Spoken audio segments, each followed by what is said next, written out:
اللهم صل وسلم وبارك على سيدنا محمد وعلى آله وصحبه في كل لمحة ونفس عدد ما وسعه علم الله. اللهم صل وسلم وبارك على سيدنا محمد وعلى آله وصحبه في كل لمحة ونفس عدد ما وسعه علم الله. بسم الله ما شاء الله، بسم الله ما شاء الله، بسم الله ما شاء الله، وما لم يشأ لم يكن، لا حول ولا قوة إلا بالله العلي العظيم، لا حول ولا قوة إلا بالله العلي العظيم، لا حول ولا قوة إلا بالله العلي العظيم. اللهم ارحمنا بالقرآن واجعله لنا إماما ونورا وهدى ورحمة. اللهم ذكرنا منه ما نسينا، علمنا منه ما جهلنا، وارزقنا تلاوته آناء الليل وأطراف النهار، واجعله لنا حجة يا رب العالمين. اللهم افتح لنا فتوح العارفين، وارزقنا فهم النبيين، واجعلنا من عبادك الصالحين والمتقين يا رب العالمين. بسم الله الرحمن الرحيم. قال مصنف رحمه الله تعالى: نفعنا الله بعلومه وبكتابه في الدارين، اللهم آمين يا رب العالمين. وبعد قال، apa di mana? Kau surat berapa?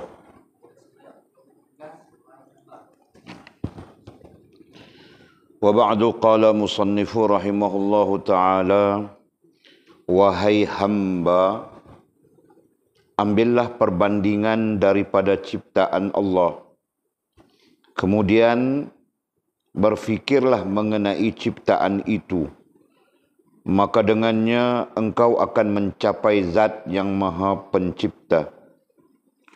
Orang mukmin yang arif itu mempunyai keyakinan dan ma'rifat, mempunyai dua mata lahir dan dua mata batin. Ia melihat dengan kedua-dua mata lahirnya terhadap sesuatu yang diciptakan Allah di permukaan bumi ini, dan dengan kedua-dua mata batinnya ia akan melihat ciptaan Allah di langit. Lantas diangkatlah hijab dari hatinya, maka ia akan melihat tanpa perumpamaan dan tanpa perincian. Maka jadilah ia sebagai orang yang dekat dan orang yang dikasihi oleh Allah yang hak. Sementara orang yang dikasihi tidak akan tersembunyi sesuatu apa jua pun daripadanya. Dengan telah diangkatnya hijab itu dari hatinya, maka akan terlepaslah ia daripada kungkungan makhluk, dorongan hawa dan nafsu, serta pengaruh syaitan yang terkutuk. Allah akan mencampakkan kunci perbendaharaan dunia ini dari tangannya, dan di sisinya sama saja antara sebungkah batu dan segumpal tanah liat. Jadilah kamu orang yang berakal, yang meneliti dan merenungkan apa yang saya katakan dan memahaminya. Kerana sesungguhnya saya berbicara dengan intisari pembicaraan, dengan mutiaranya yang di dalamnya terdapat kandungan nasihat secara maknawi. Wahai hamba, janganlah mengadu tentang Allah kepada makhluk, tetapi mengadulah langsung kepadanya. Kerana dia adalah zat yang maha menentukan, sementara yang lainnya tidak. Termasuk suatu perbendaharaan kebaikan ialah menutup-nutup kebaikan dirimu, menyembunyikan rahsia musibah yang menimpa dirimu dan penyakit yang kau derita.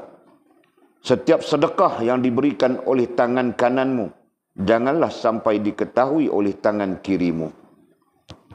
Waspada dan hati-hatilah kamu terhadap gelombang samudra dunia, kerana tidak sedikit makhluk yang telah karam di dalamnya. Ia merupakan samudra yang sangat dalam, yang mampu menenggelamkan segala-galanya. Hanya saja Allah akan menyelamatkan daripada hempasan gelombang samudra itu orang-orang yang dikehendakinya dari kalangan hambanya, sebagaimana dia menyelamatkan orang-orang yang beriman dari neraka di hari kiamat kelak. Kerana semua makhluk itu akan melaluinya, dan Allah menyelamatkan orang-orang yang dikehendakinya. Perhatikan firman-Nya yang berbunyi, A'udzubillahi minasyaitonirrajim. Wa in minkum illa wariduha kana 'ala rabbika hatman maqdiyya. Maksudnya, dan tiada seorang pun daripada kamu melainkan ia pasti mendatangi neraka. Hal itu bagi Tuhanmu adalah suatu kemestian yang sudah ditetapkan. Maryam ayat 71. Alhamdulillah, tuan-tuan muslimin muslimah yang dirahmati Allah. Kita dulu kita panjatkan syukur pada Allah SWT, di mana dengan limpah rahmat Allah kita sekali lagi berhimpun pada malam yang berbahagia ini bagi meneruskan pengajian mingguan kita merujuk kepada kitab Fathur Rabbani ala Faidur Rahmani karya Syekh Abdul Qadir Jailani rahimahullah ta'ala. Mudah-mudahan perhimpunan kita ini mendapat rahmat Allah SWT dan mencapai tujuan ilmu, mencapai tujuan ilmu, dan mudah-mudahan kita menjadi hamba-hamba yang berilmu dan amalan kita berdiri di atas ilmu, dan kita diterima oleh Allah Subhanahu wa taala di dunia sampai kepada akhirat. Amin ya rabbal alamin. Dan sambungan daripada perbincangan kita yang lepas adalah kita sedang berbincang berkaitan dengan berkaitan dengan hidup dalam kenyataan, bukan hidup dalam khayalan, ya kan? Hidup dalam kenyataan, bukan hidup dalam angan-angan. Ya. Jadi sebagai hidup dalam kenyataan, termasuk makna hidup dalam kenyataan itu adalah memikirkan kenyataan yang akan kita hadapi. Nah, itu antaranya, ya. Mudah-mudahan tajuk ini memberi, topik ini atau tajuk ini memberi ilmu kepada kita, yang membawa kita kepada sedar diri, ya, menjadi ilmu kepada kita dan membawa kita kepada sedar diri, memenuhi perkara kedua, memenuhi poin kedua dalam struktur untuk untuk berhubungan dengan Allah Subhanahu wa taala, ya.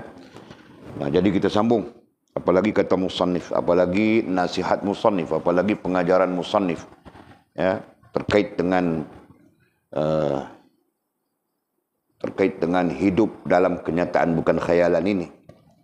Nah, kata musannif rahimahullahu taala, wahai hamba, katanya, wahai hamba, ai hamba Allah Subhanahu wa taala.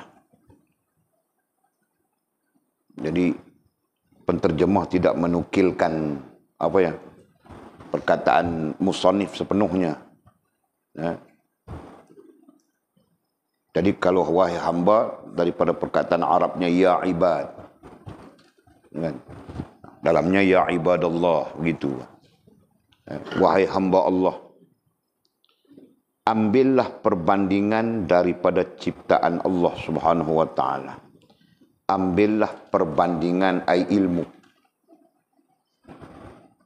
Ya.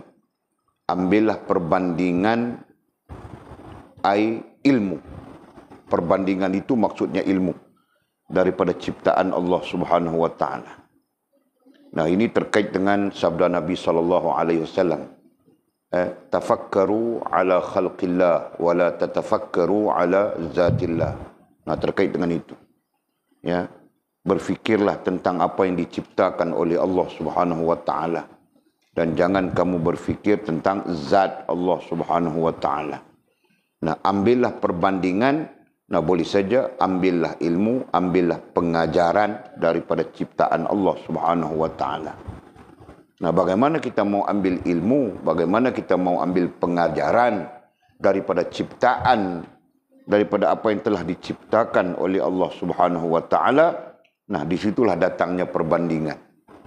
Ya, kau melihatnya, kau memikirkannya, ya, kau membandingkannya. Justru membandingkan itu, membandingkan dengan apa? Banding dengan apa? Bangkil kau terus senyum-senyum, banding dengan apa? Nah, banding dengan diri kita sendiri kan. Karena hakikatnya cuma 3 saja. Apa maksud? Nah, Allah, agama, diri. Nah, itu saja hakikatnya. Kalau kamu banding dengan agama, nah itu tidak ada banding kan. Agama itu adalah turutan, bukan bandingan. Nah, tinggal Allah dan kita. Nah, kita dapat jawaban bahwa Allah tidak ada bandingan baginya. Ya. Nah, tinggal kita saja kan. Jadi pengertiannya adalah dengan melihat, dengan ilmu, ya, dengan ilmu dan pengetahuan daripada melihat, memikirkan ciptaan Allah Subhanahu wa taala, menjadikan kita boleh membandingkan. Nah, maksudnya begitu kan? Menjadikan kita boleh membandingkan siapa kita dan siapa Allah Subhanahu wa taala. Nah, itu penting. Itu di antara hal yang penting. Bukan membandingkan Allah Subhanahu wa taala, tetapi membandingkan siapa kita dan siapa Allah Subhanahu wa taala di antara hal yang sangat penting. Ya. Supaya kita nantinya boleh menentukan hak ubudiyah dengan hak rububiyah itu. Jelas ya? Nah, nanti kita apabila kita tidak tahu, nah kita mengambil hak rububiyah. Kita menafikan ubudiyah kita. Benar kan? Nah, hal-hal sebegitu akan wujud di dalam diri kita. Di sanalah kenapa ulama mengatakan syirik itu terjadi kerana kita mengambil hak rububiyah. Meninggalkan hak ubudiyah katanya. Itu di antara perkataan ulama ya. Nah, hak kita hanya ubudiyah saja. Ubudiyah dengan makna kehambaan begitu kan. Nah, hak kita adalah hak kehambaan. Kau hebat macam mana pun hamba kepada Allah Subhanahu wa taala. Kau canggih macam mana pun hamba kepada Allah Subhanahu wa taala.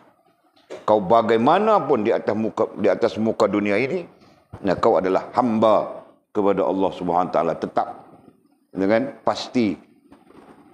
Nah, sedangkan Allah Subhanahu wa taala itulah pencipta, pemilik, pentadbir. Nah, itu bilang hak rububiyah. Jelas kah? Sampai bila-bila. Nah, jadi mesejnya di sana apa? Mesejnya di sana adalah jelas. Kita sampai bila-bila pun tetap hamba kepada Allah Subhanahu wa taala. Jelas ya? Jadi tidak ada ruang masa, tidak ada ruang kepada kita untuk merasakan kita merasakan rububiyah itu. Tidak ada ruang. Nah, ketika apapun kita, keadaan apapun kita, situasi apapun kita, nah kita tidak berhak untuk untuk merasakan rububiyah, untuk merasakan hak-hak rububiyah Allah Subhanahu wa taala. Nah, itu sangat jelas. Nah, jadi dari mana datang semuanya itu? Daripada ambillah, ya, daripada kita mengambil pengajaran, daripada kita mengambil ilmu, daripada kita mengambil pengetahuan terhadap ciptaan Allah Subhanahu wa taala. Nah, sebab itu hadisnya Nabi, tafakkaru ala khalqillah, berfikirlah. Hendaklah engkau berfikir, maksudnya begitu, tentang ciptaan Allah Subhanahu wa taala. Kenapa? Nah, itu nantinya menghubungkan dirimu dengan Allah Subhanahu wa taala. Kemudian katanya, berfikirlah mengenai ciptaan itu. Nah, jadi kita sebut sudah tadi. Kita mendahului musannif menyebutnya. Ya. Jadi ambil pengetahuan, ambil pengajaran. Ya, melihatnya, memerhatikannya. Kemudian berfikirlah. Jadi berfikirlah. Nah, semua kita belajar sudah. Berfikir, nah nanti menghasilkan. Berfikir di ujungnya menghasilkan apa sila? Nah, menghasilkan pandangan. Nah, nantinya kita sendiri mempunyai pandangan. Bahkan setiap kita, individu yang sejahtera akalnya akan mempunyai pandangan. Pandangan terhadap Allah, pandangan terhadap agama, pandangan terhadap diri sendiri. Ya. Nah, setiap orang, ya. Nah, semuanya itu terjadi hasil daripada pengajaran yang diambil daripada ciptaan Allah Subhanahu wa taala. Ya. Okey, kemudian berfikirlah mengenai ciptaan itu. Maka dengannya ai berfikir. Maka dengannya ai berfikir. Nya dhamir yang kembali kepada berfikir, ya. Maka dengannya ai berfikir, engkau akan mencapai zat yang maha pencipta, ya. Engkau akan mencapai ai ilmu. Engkau akan mencapai ai ilmu tentang zat yang maha pencipta. Kenapa disebut ilmu? Nah, ilmu yang memahamkan kita. Ya kan? Tidak ada yang lain memahamkan kita. Ilmu yang memahamkan kita. Dan dengan izin zat yang maha pencipta itu, yaitu Allah Subhanahu wa taala. Jadi katanya, maka dengannya ai berfikir, engkau akan mencapai apa? Di situ terus-terus sebut zat saja, ya. Nah, nanti bercanggah dengan maklumat dasar kita. Nah, sebut saja yang akan, maka dengannya ai ilmu, engkau akan mencapai ai ilmu atau ai pengetahuan tentang zat yang maha pencipta. Nah, dengan sendiri kita tahu saja, ya, kita mencapai pengetahuan tentang zat yang maha pencipta, berarti kita mempunyai ilmu, mempunyai pengetahuan tentang zat Allah Subhanahu wa taala tanpa kita memikirkan zat. Itu kan? Nah, yang kita pikirkan itu apa? Yang kita pikirkan itu adalah ciptaan Allah Subhanahu wa taala, gitu.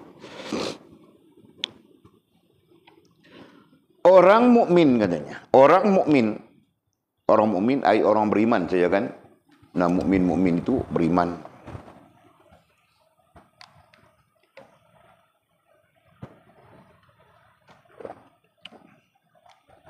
Orang mukmin yang arif itu, orang mukmin ini dikaitkan dengan sifat, ya.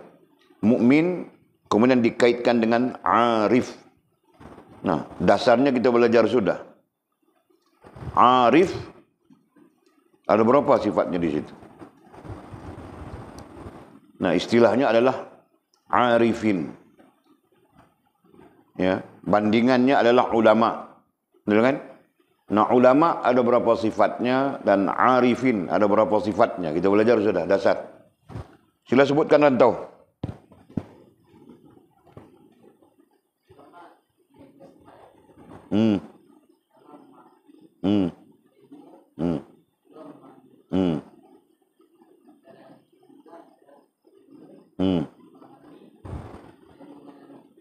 Okey. Kamu samakah? Samakah dengan si rantau? Sama, betul? Okey. Nah, itu sifat pada menggambarkan ulama dengan arifin. Ya. Jadi apabila disebut di sini perkataan arif, nah orang mukmin yang arif katanya. Orang mukmin nah beriman dia. Ya. Kemudian orang beriman itu perlu ilmu kan? Nah, itu menjadi tuntutan. Kita faham sudah. Menjadi tuntutan kepada semua orang beriman itu supaya berilmu. Nah, begitu. Kan?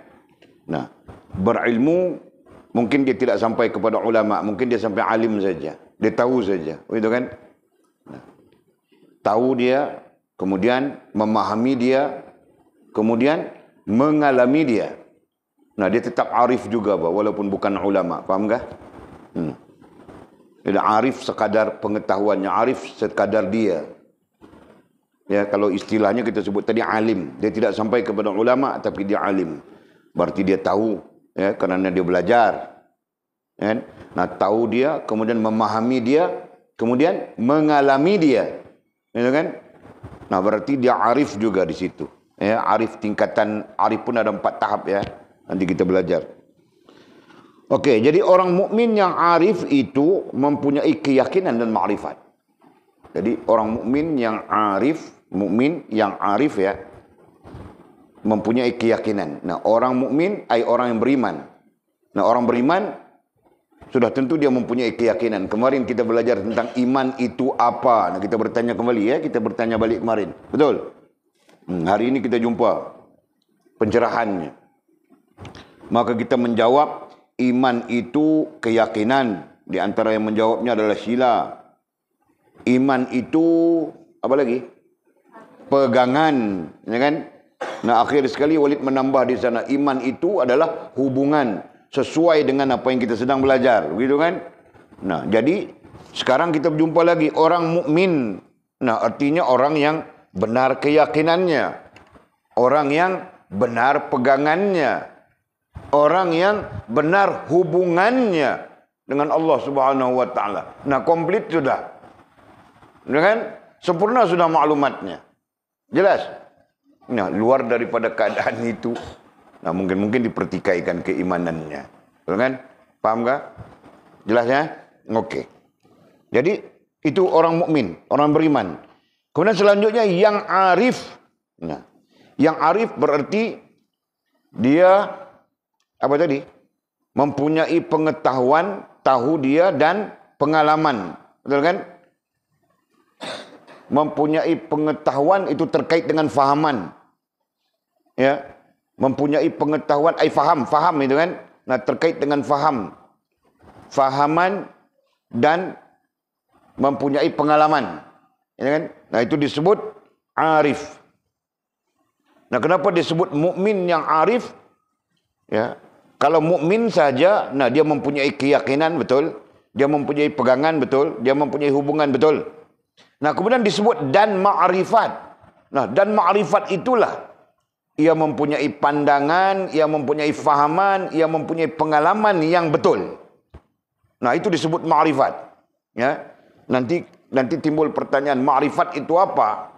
Nah, jawapannya yang sempurna, ma'rifat itu adalah pandangan daripada ilmunya, ya, yang benar, fahaman daripada ilmunya yang benar, dan pengalaman daripada ilmunya yang benar. Nah, itu ma'rifat. Ya, soalan ini nanti tertanya kamu orang, semua orang akan tertanya.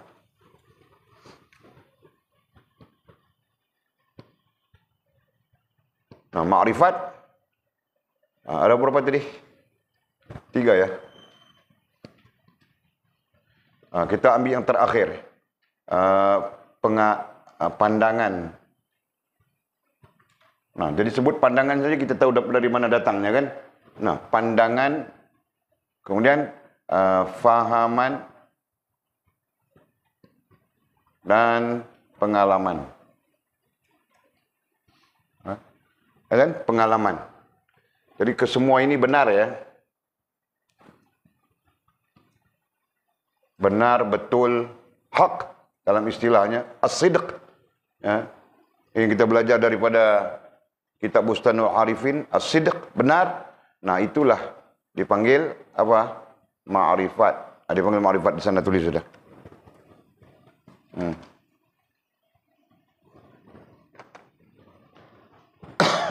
Jadi menjadi tugas kita.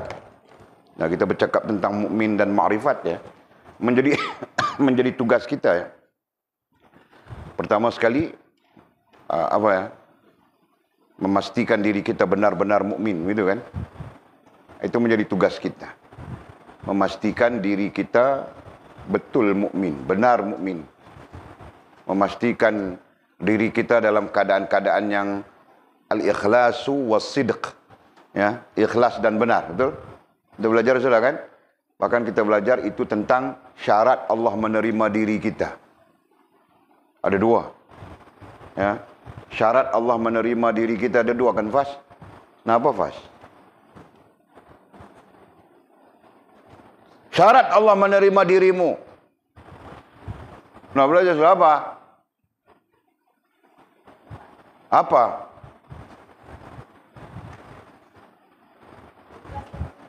Nah, kau tidak cakap, aku tunggu suara itu. Mau cakap kau memang sudah jadi biasa sudah. Kalau jawab soalan saja suara jadi perlahan.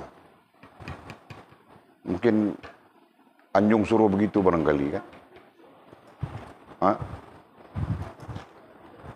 Jadi kau jawab sudah tadi ya. Nah, apa yang kau jawab? Ulang bah, tidak dengar. Kau makan belacan banyak kah? Sengau saja. Ada apa? Nah, ikhlas dan benar. syarat Allah Subhanahu wa taala menerima diri, nah khususnya rohaniah kita ya. Syarat Allah menerima rohaniah kita, ikhlas dan benar. Nah ada dua pada situ. Ini sambil-sambil kita membantu orang lain yang tidak mengikuti pengajian kita di sana ya. Syarat Allah terima diri. Nah diri saja kita faham ada dua.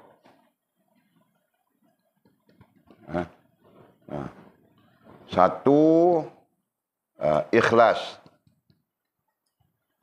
Yang kedua benar. Okey? Nah itu yang kita tulis sana benar.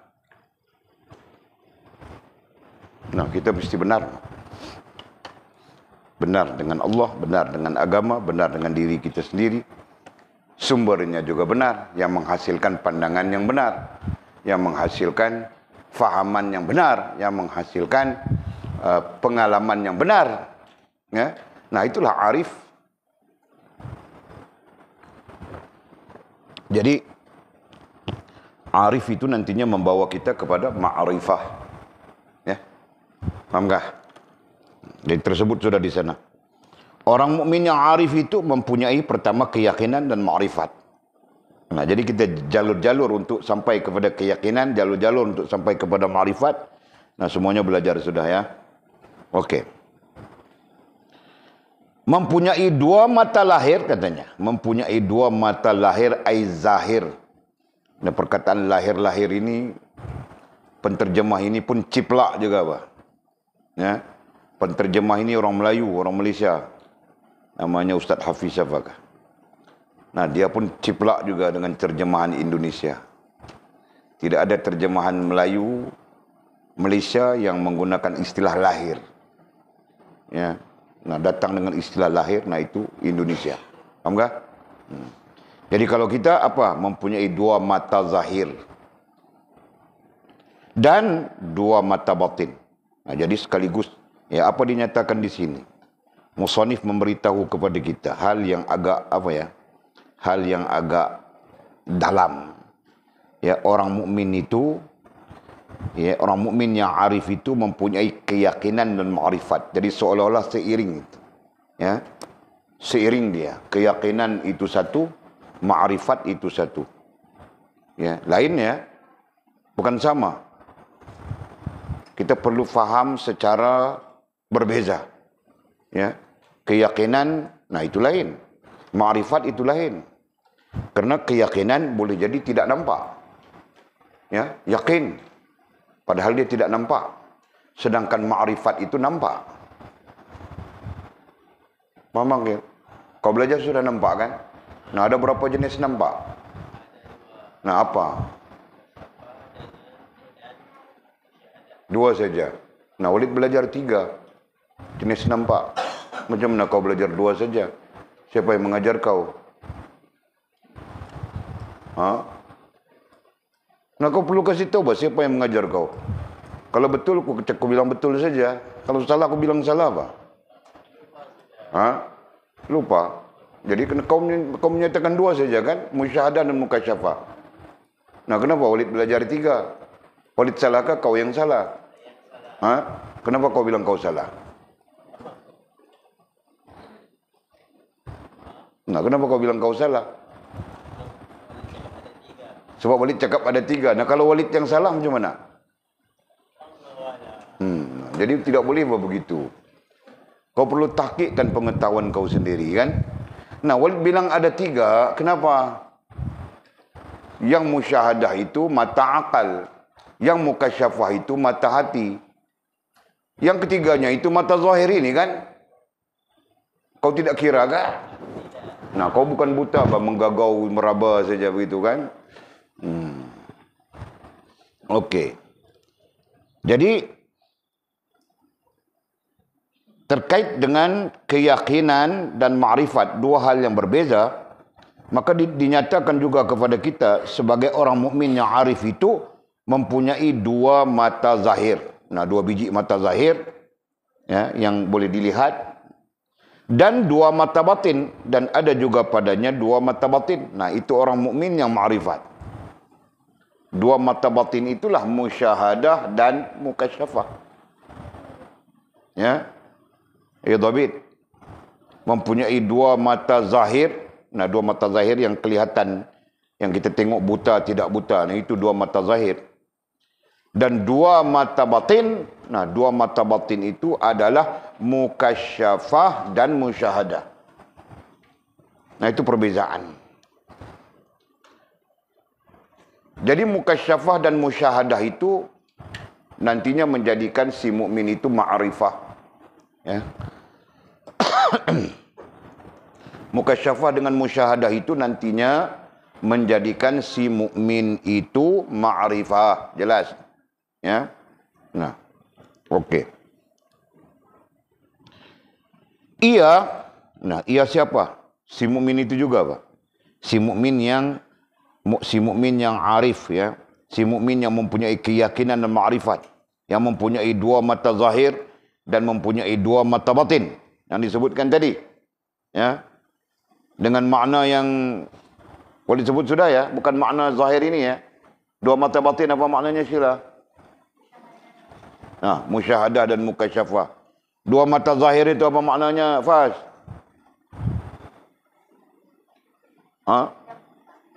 Tidak buta. Nah, kau pakai pukul macam itu saja, tidak buta. Kau ingat cerita si buta dari gua hantu kah? Okey. Nah, ia melihat dengan kedua-dua mata lahirnya, ai zahirnya. Nah, ia ai si mukmin, ia si mukmin yang arif itu juga, ya. Melihat ai memandang. Ya, nanti kita belajar bahawa pandang dengan memandang itu tidak sama. Ya, itu istilah-istilah ilmu yang perlu dikaji. Pandang dengan memandang tidak sama. Contoh. Nah, ia ai si mukmin yang arif melihat ai memandang dengan kedua-dua mata zahirnya. Nah, dia memandang dengan kedua-dua mata zahirnya. Mata zahir ini. Ya. Terhadap sesuatu yang diciptakan Allah di permukaan bumi ini. Terhadap sesuatu yang diciptakan Allah di permukaan bumi ini. Maksud permukaan bumi yang dia boleh lihat. Ya. Nah, kalau luar daripada permukaan bumi, dia pun tidak nampak untuk dilihat, kan? Melainkan diberitahu oleh orang-orang yang melihat. Jadi, ia si mukmin yang arif, ya, dengan kedua-dua mata zahirnya, dengan mata zahir itu, melihat terhadap apa? Melihat terhadap sesuatu yang diciptakan Allah Subhanahu Wa Taala di permukaan bumi. Tadi Walid baca macam ada sesuatu yang canggung di sini, ya, sekejap, ya. Nah, di sini, bah. Memang teks ini. Julid akan perbetulkan berdasarkan kepada teks Arabnya. Ya, ia melihat dengan kedua-dua mata zahirnya, terus, ya, mata zahirnya terhadap sesuatu yang diciptakan Allah Subhanahu Wa Taala di permukaan bumi, dan dengan kedua-dua mata batinnya berarti musyahadah dan mukasyafah, ia akan melihat ciptaan Allah Subhanahu Wa Taala di langit. Nah, itu salah. Dia tidak mensabitkan langit dalam teksnya. Ya. Jadi dengan kedua-dua mata batinnya ia akan melihat. Nah, melihat itu dimaknakan dengan musyahadah dan mukasyafah terhadap apa, ya? Terhadap Allah Subhanahu Wa Taala, bukan ciptaan lagi. Jadi perkataan ciptaan itu dipotong, di langit itu dipotong. Nah, boleh baca balik teksnya, ya. Sekiranya kamu orang tidak jelas, kasih tahu, ya. Ia ai si mukmin yang arif melihat dengan kedua-dua mata zahirnya terhadap sesuatu yang diciptakan Allah Subhanahu Wa Taala di permukaan bumi ini. Nah, kalau mau tukar di permukaan bumi, nah di bumi saja memadai. Ya, di bumi berarti yang kita tahu, ya, sekadar yang kita tahu di bumi. Sedangkan yang kita tahu di bumi pun belum habis, kan? Kau tahu habis semua kah benda-benda bumi, Kel? Kurang dari 1%. Nah, berarti kau pun tidak tahu habis, kan? Nah, Walid pun tidak tahu habis sebab sesuatu yang di bumi ini. Ya, macam-macam lagi kita tidak tahu. Nah, jadi ceritanya sebab itu disebut disebut di permukaan bumi. Nah, permukaan itu adalah terjemahan. Teksnya sebut bumi saja. Alal ard. Ya kan? Nah, jadi terserah kita, jika kita sesuai dengan perkataan di permukaan bumi, silakan. Nah, jika tidak sesuai, memadai dengan bumi saja. Jadi ayatnya, ia si mukmin yang arif melihat dengan kedua-dua mata zahirnya terhadap sesuatu yang diciptakan Allah di bumi. Memadai sudah. Tak canggung. Ya. Okey. Dan dengan kedua-dua mata batinnya, ia akan melihat, ya, ia akan melihat, memandang ciptaan. Nah, perkataan ciptaan tadi kita buang sudah, ya. Sekarang bukan ciptaan lagi. Ia akan melihat, memandang Allah Subhanahu wa taala. Nah, jadi sebagai rentetan daripada ma'rifat itu, nah, dia melihat, memandang Allah Subhanahu wa taala. Nah, boleh faham ke ayatnya? Ya. Sekarang kita melihat juga, tetapi kita tidak memandang Allah Subhanahu wa taala. Nah, sebab itu di kalangan para ahli-ahli kerohanian, khususnya yang ilmu mereka sampai kepada tingkat falsafah, irfani dan falsafi, nah, mereka melihat pokok, mereka mengatakan mereka melihat Allah Subhanahu wa taala. Ya kan? Contoh seperti Ibnu Arabi. Ya. Nah, mereka betul melihat pokok. Ya kan? Kalau kita pun melihat ini apa? Ini kipas. Ya, memang kipas. Nah, itu mata zahirmu kipas. Ya kan? Sedang mata batinmu akan mema'rifatkanmu tentang, ya, Allah Subhanahu wa taala, zat yang maha agung, ya, yang membenarkan hal ini terjadi misalnya. Itu kan? Fahamkah? Nah, sekarang pokok durian tengah keluar buah. Nah, mata zahirmu nampak pokok durian, betul? Kan? Dengan nampak kerja-kerja membelah pokok durian sampai dia berbuah. Nah, itu kalau kau mau fikir. Kalau kau tidak fikir, kau fikir setakat buah durian itu saja, betul kan? Nah, tapi mata batinmu yang kita bilang musyahadah, mukasyafah itu tadi, nah, nampak jauh lebih daripada itu. Nah, jauh lebih daripada itu apa? Allah Subhanahu wa taala. Zat yang maha agung, zat yang maha indah, zat yang maha sempurna, ya, yang menciptakan buah durian yang malam ini kita akan makan lagi secara besar-besaran. Tahukah? Malam ini, semalam kita makan sudah, bengang sudah telinga aku, makan sikit saja. Kan? Malam ini kita makan lagi sila secara besar-besaran.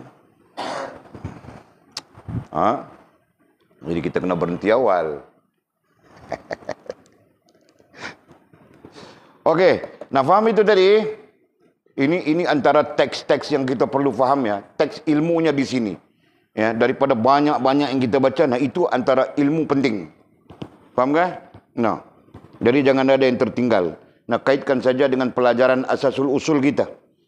Nah, di asasul usul sana kita menjawab sudah banyak hal. Okey? Nah, kemudian kata musannif, lantas diangkatlah hijab dari hatinya. Nah, ketika mata zahirmu mampu memberi nilai ilmu kepadamu, ketika mata batinmu mampu memberi nilai ma'rifat kepadamu, nah, ketika itu lantas diangkatlah hijab dari hatinya. Allah akan menyingkapkan hijab, menyingkapkan tabir, ya, di hatinya. Nah, hati itu sebagai apa, ya? Sebagai kemuncaknya adalah fahaman, kan? Hati, perasaan, fahaman. Nah, sebagai kemuncaknya adalah fahaman. Nah, Allah Subhanahu wa taala akan menyingkapkan tabir, ya, tabir hati, hijab hati kita, tabir di hati kita, yang menyebabkan kita terus faham saja hubungan kita, urusan kita dengan Allah Subhanahu wa taala, ya, daripada hidup dunia ini sampai kepada akhirat kelak. Nah, kita faham saja. Jelaskah? Nah, begitu. Mungkin dalam keadaan sebelum diangkat hijab kita, nah, kita tahu tapi kita tidak faham, kan? Kita tahu-tahu saja, tahu-tahu pun tahu. Begitu saja, kan? Nah, contoh, kita tahu main game sampai 2-3 pagi, jam 2-3 pagi ni dah. Tahu kan? Tahu kan manggil kan? Nah, main juga kan? Nah. Jadi tahu. Nah, itu yang kita istilahkan dengan tahu tadi. Faham tak? Nah, berbeza dengan ma'rifah. Ya. Kita tahu dan kita mengalami. Nah, itu kan? Nah, itu yang membezakan. Jelasnya? Nah, dan tahu dalam konteks yang kita sebutkan tadi dan kita mengalami, itulah yang akan menyebabkan kita semakin terikat teguh dengan Zat yang Maha Agung, Allah Subhanahu Wa Taala. Ya. Nah, kenapa orang-orang sebelum daripada kita, orang-orang yang sempurna hubungan dengan Allah Subhanahu Wa Taala, mereka sangat teguh dengan Allah Subhanahu Wa Taala? Jawapannya kerana mereka ma'rifah. Ya, mereka bukan sekadar yakin, bukan sekadar tahu. Nah, mereka ma'rifah. Ya kan? Mata batin mereka menyaksikan. Dan perasaan, rasa dan perasaan mereka merasakan. Nah, itu sebabnya. Ya. Baginda Nabi SAW kita sebagai modelnya. Ya, ketika ditawarkan dengan wahai Muhammad, mereka tidak memanggil Rasulullah, mereka memanggil Muhammad. Ya, orang-orang musyrikin Makkah. Nah, jika kau asalkan kau meninggalkan dakwah ini, nah, kau mau jadi raja, kami akan menabalkan kau menjadi raja. Atau kau mau perempuan yang cantik, kami akan mencari perempuan yang paling cantik di dalam Jazirah Arab ini untukmu. Atau kau mau harta yang banyak, kami akan menghimpunkan harta di kalangan orang-orang Jazirah Arab ini dan diletakkan di hadapanmu. Nah, Nabi SAW menyatakan, jika kamu boleh mendatangkan matahari di sebelah kananku, bulan di sebelah kiriku, nescaya aku tidak akan meninggalkan perintah ini. Ya. Ma taraktu hadza amrun, katanya. Tidak akan kutinggalkan perintah ini. Jadi menunjukkan bahawa Nabi SAW sangat mencintai tugasnya, peranannya, tanggungnya. Walaupun tugas itu ternyata menyakitkan baginda Nabi sendiri, menyusahkan baginda Nabi sendiri. Nah, kenapa? Nah, kerana di sana berdirinya cinta, gitu kan? Kenapa? Jadi disoal lagi, kenapa? Nah, di sana berdirinya ma'rifah. Jelas kan? Kenapa? Di sana terangkat hijab. Ya, terangkat hijab, tersingkap tabir antara rasa dan perasaan baginda Nabi dengan Allah Subhanahu Wa Taala. Nah, hal yang sama berlaku kepada sahabat-sahabat radhiyallahu anhum ajma'in. Nah, turun kepada tabi'in, turun sampai kepada orang-orang saleh dan sampai kepada kita. Hanya saja kita saja belum merasakannya. Tahu sudah, tapi belum merasakan. Nah, itu gambaran tahu kita tapi tidak sampai kepada ma'rifat. Paham tak? Nah, begitu. Okey. Ulang ayatnya tadi ya. Ia melihat dengan kedua-dua mata zahirnya terhadap sesuatu yang diciptakan Allah di bumi. Dan dengan kedua-dua mata batinnya, kedua-dua mata batinnya kita sebut sudah, ya. Ia melihat memandang Allah Subhanahu Wa Taala. Nah, pastikan pencerahan itu kamu orang faham. Nah, ketika apa ya? Ketika mata zahirnya sudah mampu mendatangkan ilmu kepadanya, ketika mata zahirnya dengan pandangan mata zahirnya mampu mendatangkan perbandingan kepadanya, ya. Ketika mata batinnya mampu memandang Allah Subhanahu Wa Taala dengan ma'rifat, nah, ketika itulah lantas diangkatlah hijab dari hatinya. Ketika itulah Allah menyingkapkan hijab daripada hati, ya, hati rasa dan perasaan kita. Ya, Allah menyingkapkan hijab. Nah, rupa-rupanya selama ini yang menjadi kepayahan kepada kita dalam urusan dengan Allah SWT adalah kerana rasa dan perasaan kita terhijab. Itu kan? Nah, kita tidak tahu bahawa sembahyang tahajud itu wa minal laili fatahajjad bihi nafilatan lak, 1/3 daripada malam begini-begini. Nah, disebut pula oleh Nabi SAW lebih bagus daripada apapun yang ada di dunia dan seisinya, bla bla bla. Banyak hadis yang begitu kan. Walaupun hadis ini sifatnya fadail, tetapi ya sememangnya begitu, hakikatnya begitu. Kita katakan kita tidak mampu buat juga kan. Sembahyang berjemaah 27 kali kebaikan daripada sembahyang seorang diri. Nah, berapa orang kita yang mengejar sembahyang jemaah? Termasuk aku juga, bah. Cuma untung ku sembahyang dengan jin-jinnya, itu lebihnya aku. Daripada kamu orang, tahu kah? Ya, boleh paham tak? Nah, ini untuk orang lelaki ya. Nah, orang perempuan pun tercabit juga, bah. Kalau ada jamaah, kita perlu mengejar jamaah itu. Ya, boleh kan? Nah, dalam konteks, dalam hal komuniti kita bilang begitu, bah. Walaupun pada satu sisi orang perempuan itu lebih bagus solat di rumah. Ya kan? Satu sisi. Nah, sisi lain. Nah, apakah salah untuk kita mengejar solat jamaah? Tidak salah, bah. Selama mana tidak ada fitnah di sana. Nah, lebih salah lagi kau mau keluar ke Kuala Ketil sana, kau pakai ala-ala Afrika begitu. Nah, itu lebih salah besar, bah. Kan? Ala-ala Mina Afrika. Mina Afrika di Kuala Lumpur itu tidak tahu kah? Nah, dia orang paling pelik dari semua orang, bah.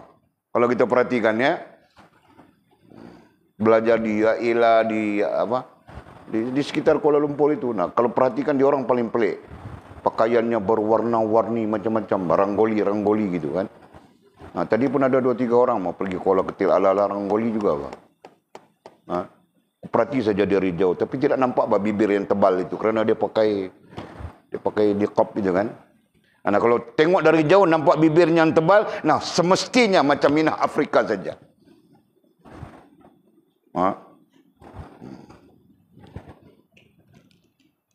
Aku pun heran juga. Okey, bah. Okey, tak apa. Lantas diangkatlah hijab dari hatinya. Nah, Allah mengangkat, menyingkap hijab daripada hati kita. Ya. Yang kata setengah ulama dalam huraian, termasuk Imam Ghazali ya dalam Mukasyafatul Qulub nanti kita jumpa. Ya, termasuk terangkatlah hijab itu menyebabkan kita menyaksikan, katanya. Nanti kita jumpa itu. Apabila terangkatnya hijab menyebabkan kita menyaksikan. Perkataan yang dibincangkan adalah menyaksikan. Apa dimaksudkan dengan menyaksikan? Nah, itulah hakikat penyaksian katanya. Ya. Menyaksikan dengan terangkatnya hijab hati kita. Nah, itulah hakikat penyaksian. Itulah hakikat asyhadu an la ilaha illallah wa asyhadu anna Muhammadar Rasulullah. Nah, ketika itu syahadahmu benar, bukan bohong lagi sudah. Kau mengucapkan asyhadu an la ilaha illallah wa asyhadu anna Muhammadar Rasulullah. Nah, benarlah syahadah itu. Nah, jika tidak kau ucap saja, kau belum tentu benar. Mudah-mudahan saja Allah menerima kita dalam keadaan kita belum tentu benar. Kenapa belum tentu benar? Nah, kita sendiri pun tidak faham apa itu asyhadu, gitu kan? Nah, jika kita faham, kita sendiri pun tidak dapat menyaksikan. Ya, kerana terhijabnya hati kita dan sebagainya, betul? Nah, begitu. Maka ia akan melihat, katanya. Ya, ketika Allah menyingkap hijab dari hatinya, maka ia akan melihat tanpa perumpamaan dan tanpa perincian, katanya. Allah. Ya.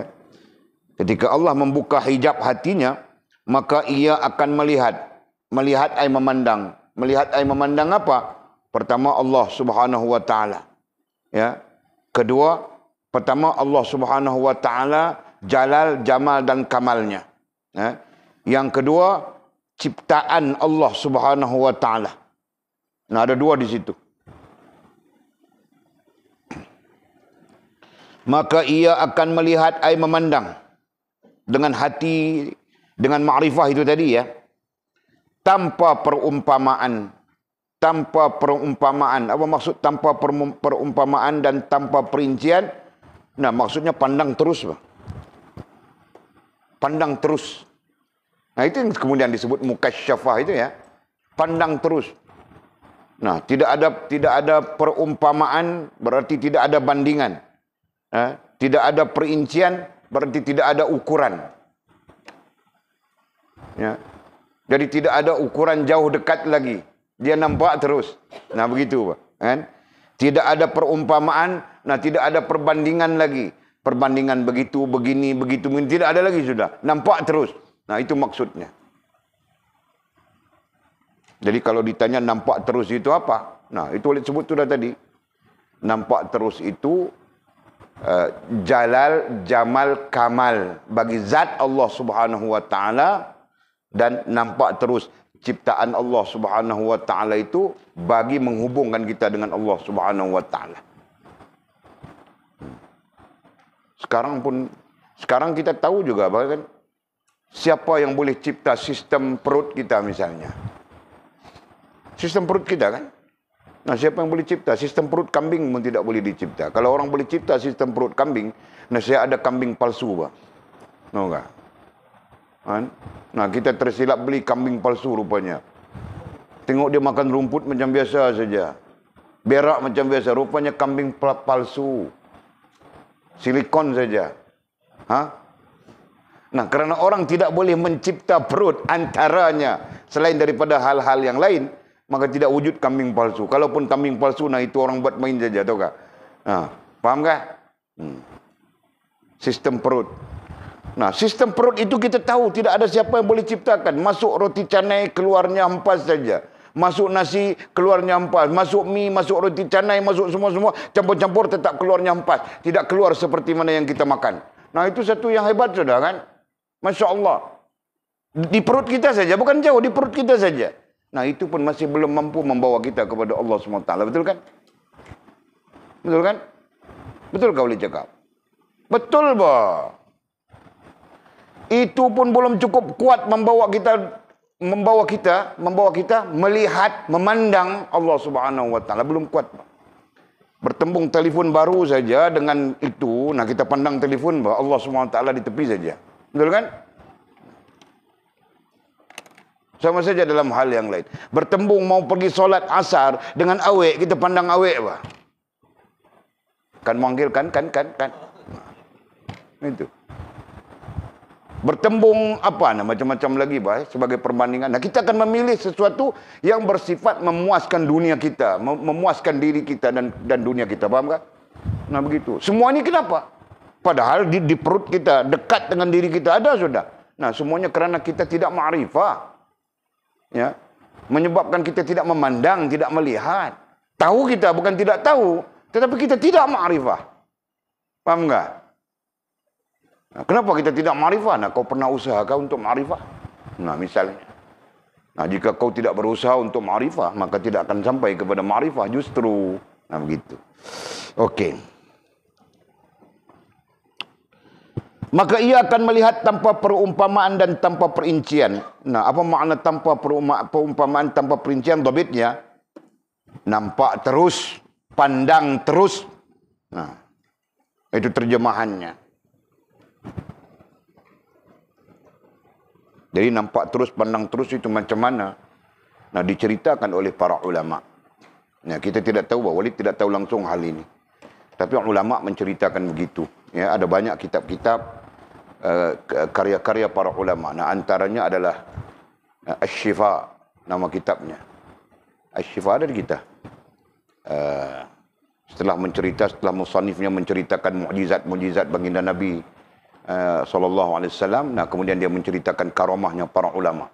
Nah, ketika menceritakan karamahnya para ulama, nah dia menyelitkan apa yang pernah terjadi, apa yang pernah berlaku kepada para ulama ini. Nah, kita mau cerita yang banyak-banyak itu mungkin jauh. Nah, kita ambil yang dekat saja, yang dekat dengan kita. Musannif kepada kitab kita Muhammad Arsyad Banjari rahimahullah ta'ala. Musannif kitab yang kita sedang belajar itu apa? Tuhfatur Raghibin, ya kan? Nah, musannif kitab kita ketika suatu hari ketika dia berada di Banjarmasin, nah lupa sudah nama masjidnya, dia memberitahu orang-orang masjid bahawa kiblat masjid itu tidak betul. Ya.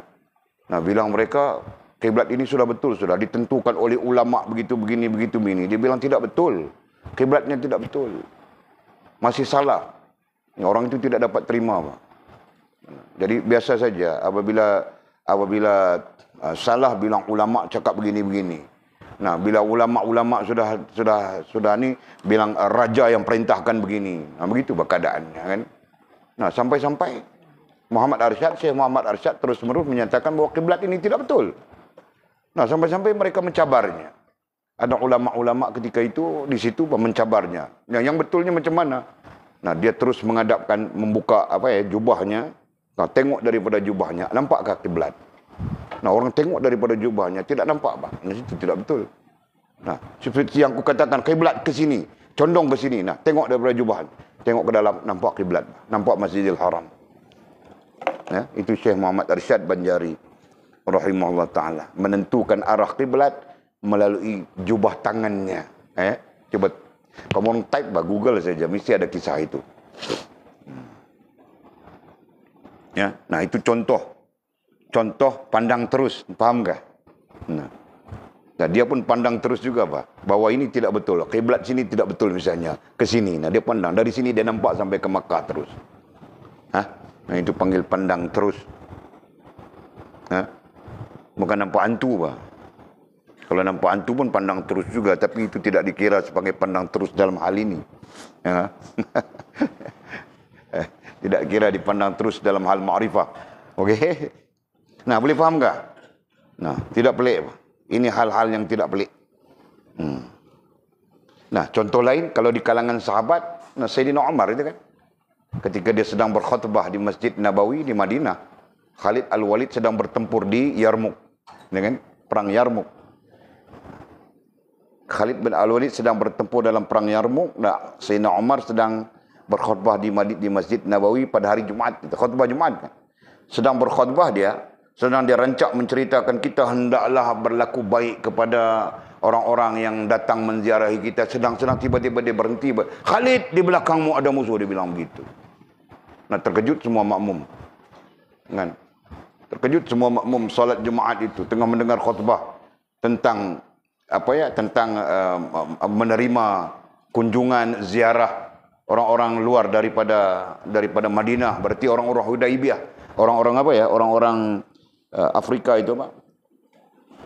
Habsyah, ya, orang-orang Habsyah yang banyak berdatangan menziarahi baginda Nabi sallallahu alaihi wasallam ketika itu. Ada di kalangan penduduk-penduduk Madinah seperti tidak puas hati saja, kan, meminggirkan orang-orang Habsyah itu yang datang kerana mereka terdiri daripada hamba dan sebagainya, gitu kan. Nah, ketika itu Sayyidina Umar datang berkhutbah, memberi nasihat baginda Nabi SAW. Jangan kita begitu, jangan begini. Rasulullah SAW begini. Nah, sedang-sedang dia bercakap tentang itu, tiba-tiba dia berhenti, dia bercakap, wahai Khalid, di belakangmu ada musuh. Nah, terkejut semua orang kan. Padahal Khalid sedang bertempur di Yarmuk. Faham tak? Nah, jadi apa? Nah, itulah pandang terus. Ya, dia nampak apa yang sedang terjadi di sana dengan izin Allah Subhanahu wa taala. Faham tak? Itulah maksud pandang terus, ya, maksud. Okey.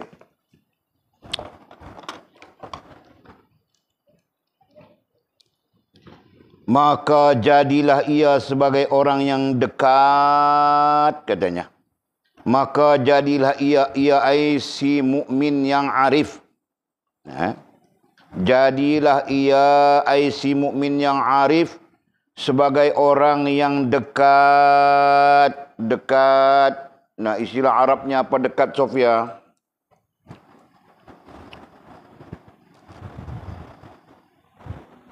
Dekat, istilah Arabnya apa? Dekat, hampir. Nah, dalam maqamat apa? Muqarrabin. Nah, kasih tahu begitu, Sofia, ya. Nah, muqarrabin. Nah, istilahnya muqarrabin. Itu dekat, itu hampir. Maka ia ai si mukmin yang arif itu, maka jadilah ia ai si mukmin yang arif sebagai orang yang dekat, ai muqarrabin. Nah, begitu. Ya, supaya kita tidak tertinggal istilah. Dan orang yang dikasihi, ya, muqarrabin, jadi dia dekat, berarti dia muqarrabin, dia dekat. Dan jadilah ia orang yang dikasihi oleh yang hak.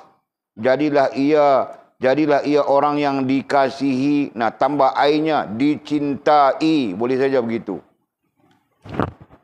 Dikasihi, dicintai oleh Allah yang hak, oleh Allah yang maha benar. Nah, berarti istilah lain, jadilah dia kekasih Allah SWT. Siapa kekasih Allah SWT itu? Nah, orang yang mukmin, yang arif itu. Gitu kan? Nah. Faham tak?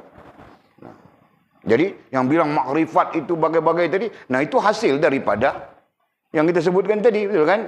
Hasil implikasi daripada dia menjadi seorang mukmin yang benar. Ya. Hasil daripada dia menjadi seorang arif yang benar. Padahal mukmin itu tuntutan, arif itu tuntutan tambahan supaya kita supaya hubungan kita dengan Allah SWT sempurna, betul? Nah, begitu saja. Faham tak? Nah, jadi kita menjadi si mukmin itu dan kita menjadi si arif itu. Nah, berarti kita mendekat keyakinan yang benar dan kita mendekat ma'rifat yang benar. Ya, jelas ya? Nah, hasil implikasi daripada keyakinan yang benar dan ma'rifat yang benar itu nantinya Allah menyingkap hijab. Allah menyingkap hijab hati kita, menyingkap hijab rasa dan perasaan kita. Nah, itulah yang menyebabkan kita pandang terus. Ya, itu yang menyebabkan kita melihat terus. Ya, tanpa ada perumpamaan, tanpa ada perincian, majasnya kepada pandang terus, nampak terus. Ya, nah, bukan saja pandang terus, nampak terus. Boleh saja jadi kau mau solat di Masjidil Haram, kau akan berada di Masjidil Haram. Ya, boleh saja jadi kau mau solat di mana-mana, kau akan berada di situ. Ya, boleh saja jadi, nah lebih dari itu, Pak. Ya, yang disebutkan sebagai Allah melipat buminya bagi orang-orang yang arif. Nah, Walid pun tidak tahu mau cerita macam mana, tapi itulah kenyataan. Ya, nah, okey. Maka jadilah ia si mukmin yang arif itu, ai ia si yang sempurna yakin dan ma'rifatnya itu, ai ia si orang yang diangkat oleh Allah SWT hijab hatinya, sebagai orang yang dekat, muqarrabin, dan orang yang dikasihi, ai dicintai oleh Allah yang hak. Nah, Allah menyintainya, dia menyintai Allah. Nah, ketika itu kalau kita bercakap di posisi maqamat, nah dia sudah sampai di hal apa? Hal jasmaniahnya apa? Dicintai, gitu kan? Nah, hal jasmaniahnya posisi dicintai. Hal rohaniahnya posisi mahabbah sudah. Gitu kan? Nah, makamnya apa di sana? Kita nampak saja. Sementara orang yang dikasihi, katanya, sementara orang yang dikasihi tidak akan tersembunyi sesuatu apa jua pun daripadanya. Nah, apabila kita menjadi orang yang dikasihi, dicintai oleh Allah SWT, maka tidak akan tersembunyi sesuatu apa jua pun daripadanya. Ya, maka tidak akan tersembunyi sesuatu apa jua pun. Apa jua? Nah, hak-hak Allah SWT tidak akan tersembunyi daripadanya.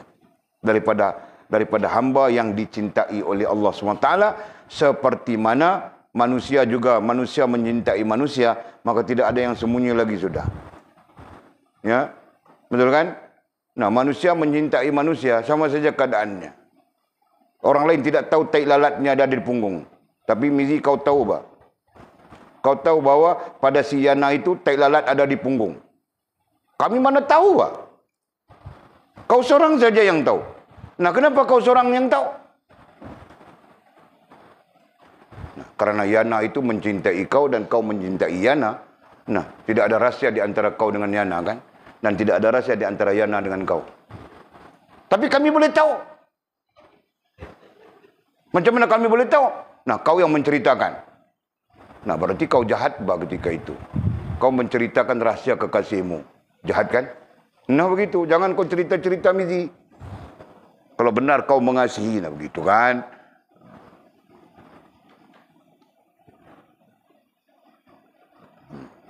Aku orang lain, ku tidak cerita cinta ini, ku tidak risau bang. Yang ku risau ini 2-3 orang ini saja. Mereka kalau dengar cerita cinta seperti Ino yang dimasukkan ke dalam air, tahu Ino atau Panadol soluble. Kau buka Panadol soluble, taruh air dalam gelas, kau taruh Panadol soluble. Dia punya mendidihnya itu. Jadi dia orang 3 orang ni begitu bah. Kalau kami mendidih, istilah mendidih itu kami bilang tergedi-gedi. Kalau kami bah.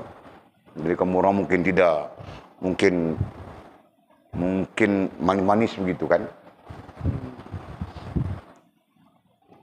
Jadi kami cuma nasihatkan janganlah manis-manis ya, gitu. Nanti kena kencing manis. Ya? Okey, Pak. Maka jadilah ia sebagai orang yang dekat dan orang yang dikasihi oleh Allah yang hak. Sementara orang yang dikasihi tidak akan tersembunyi sesuatu apa jua pun daripadanya. Nah, kekasih mengasihi itu aku sebut sudah tadi ya, tidak ada tersembunyi lagi. Tahu semuanya. Ya, makil nanti kau akan tahu semuanya. Mira macam mana kau tahu semuanya. Kau seorang saja yang tahu. Dan dia pun ketika dia menyintai kau, dia tahu kau seorang saja. Macam mana. Nah, dia tahu. Faham kah? Nah, kau tidak ada hal yang kau boleh sembunyi daripada dia. Begitu juga tidak ada hal yang dia boleh sembunyi daripada kau. Nah, itu satu keadaan, faham tak? Tapi satu keadaan lagi, jika lelaki boleh menyembunyikan suatu perkara daripada istrinya, sedangkan istrinya tahu semua halnya. Nah, itulah suami yang boleh menikah banyak. Tahu tak? Nah, itu perlu belajar ya. Nah, jangan kau mau jadi hero tanpa kau belajar. Hang Tuah jadi hero pun dia belajar, Pak. Okey. Tapi betul kan? Boleh faham Kak Sofia ini? Teks ini. Ya.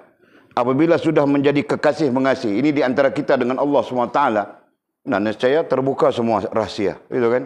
Yang menjadi rahsia kita, yang menjadi rahsia Allah SWT terbuka semuanya. Betul kan? Nah, nampak saja, tahu saja kita. Seperti mana tahu seperti mana tahunya kekasih mengasihi di kalangan manusia. Ya kan? Nah, betul-betul dah tadi. Tapi Anjung tahu dia semua. Aku pun heran juga. Dia tahu atul tek lalatnya di mana, yang besarnya di mana, yang di situ kecil saja, yang di sini besar. Tahu dia semua. Dia betul. Kau cerita kah?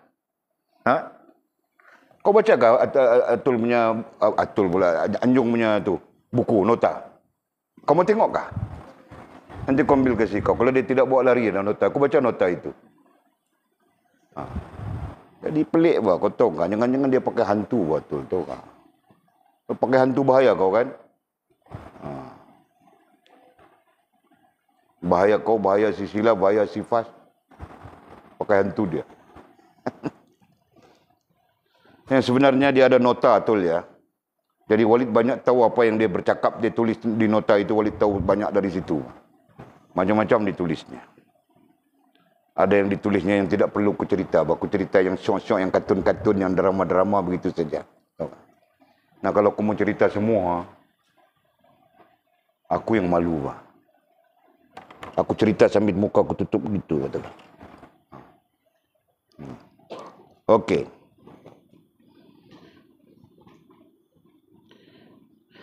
Dengan telah diangkatnya hijab itu katanya. Ya. Tadi kita bercakap tentang diangkat hijab ya. Nah, dengan telah diangkatnya hijab itu dari hatinya. Hatinya siapanya? Nah, dhabitnya kasih betul. Siapanya di situ? Si mukmin yang arif. Ya. Si mukmin yang arif. Dengan telah diangkatnya hijab dari hatinya si mukmin yang arif itu, maka akan terlepaslah. Nah, ini yang paling penting. Maka akan terlepaslah ia. Siapa ia? Si mukmin yang arif itu. Nah, tidak lari dhabitnya. Akan terlepaslah ia daripada kungkungan air belenggu makhluk. Oh, cari air bah. Ada air kah? Sakit tekan.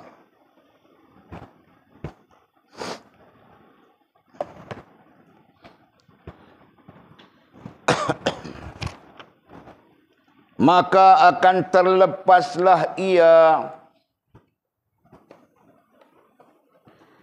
si mukmin yang arif ya, daripada kungkungan air belenggu. Jarang kita menggunakan istilah kungkungan ya, kita menggunakan istilah belenggu. Belenggu makhluk, yang mana kungkungan atau belenggu Itulah yang kita maksudkan dalam pencerahan-pencerahan kita ialah terikatnya hati kita, rasa dan perasaan kita terhadap makhluk, benda, hal dan perkara. Nah, sebab itu tidak ada telefon kamu orang boleh menangis, bah. 3 hari 3 malam menangis. Nah, macam bangkil sampai sekarang dia tidak peduli kau undang-undang ke, kau peraturan ke, dia tidak serah telefon, bah. Kenapa? Karena dia tidak boleh hidup tanpa telefon. Dia menjadikan telefon itu seperti nyawanya begitu. Nah, telefon adalah nyawaku. Tiada telefon, kau beli lagi satu, bah. Kan? Jadi tidak boleh buat apa. Karena dia menjadikan telefon itu nyawanya. Nah, walaupun bercanggah dengan peraturan, jadi kita rekod saja. Bulan ini bercanggah dengan peraturan. Bulan ini, nah sampai ujung tahun nanti kita keluarkan rekodnya bangkil. Kau dari awal sampai sudah bercanggah dengan peraturan saja. Nah, kita tunjuk begitu saja kan. Nah, mau kasih apa dengan kau? Zero saja kan. Kasih telur ayam sajalah. Contohnya begitu. Ya. Nah, jadi kenapa? Karena dia menjadikan telefon. Telefon itu apa? Telefon itu benda. Dia menjadikan benda mengongkong. Apa tadi istilahnya? Mengongkong, membelenggu dirinya. Faham tak? Nah. Jelas ya? Ada yang menjadikan manusia makhluk ya, makhluk mengongkong, membelenggu dirinya. Ya. Ada yang menjadikan jin mengongkong, membelenggu dirinya. Ada yang menjadikan macam-macam. Kan? Nah, ada yang menjadikan benda mengongkong, membelenggu dirinya. Ada yang menjadikan hal mengongkong, membelenggu dirinya. Ada yang menjadikan perkara mengongkong, membelenggu dirinya. Faham tak? Nah, keadaan-keadaan terkongkong dan terbelenggu ini sama saja. Menyebabkan kita terikat, tertambat, tidak boleh keluar, tidak boleh bebas untuk berhubungan dengan Allah Subhanahu wa taala. Nah, itu keadaannya. Yang menjadikan kita payah itu, payah ini. Padahal dalam hubungan dengan Allah Subhanahu wa taala bukan ada yang payah. Semuanya senang saja kan? Tapi kenapa menjadikan kita payah? Nah, belenggu-belenggu itu. Ya. Jelas ya? Nah, sebab itu jangan kita terbelenggu, bah. Ya, kalau istri, apakah dia terbelenggu dengan suami? Tidak. Hanya saja jika suami itu tidak memahami urusan istrinya dengan Allah, urusannya dengan Allah, nah dia mungkin membelenggu istrinya. Tetapi jika dia memahami konsep yang senang kita bincangkan, nah berarti tidak ada yang membelenggu semuanya. Betul kan? Paham tak? Oi, kamu orang paham tak? Aku cerita-cerita ni. Kasih paham lah, jangan tidak paham. Berarti kalau aku mati besok, kau paham sudah.